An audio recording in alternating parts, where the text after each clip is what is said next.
Hi there, it's Anna, and today I'll show you how to get started with a VPN app on your iPhone.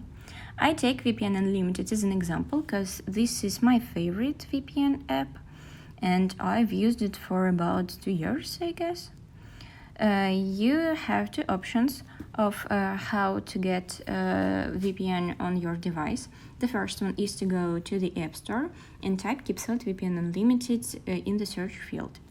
The second one, you should go to the official website of the Keepsolid company, vpnunlimitedapp.com, go to the downloads and tap the download on the App Store button.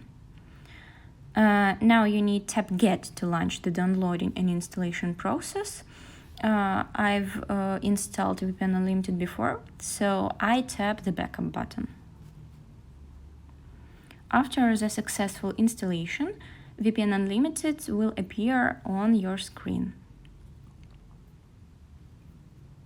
Now run the app. Tap Try 7 days for free. Double-click to confirm.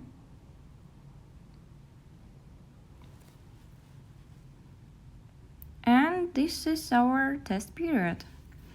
To connect to a VPN server, tap Start.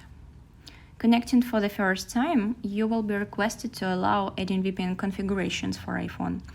This is a standard system message when installing VPN configuration, so don't worry, it's okay. Tap Allow and Continue. Allow. Your passcode. And that's it. If you enjoyed this video and would like to see more VPN guides, subscribe to my channel. Thank you for watching and see you next time.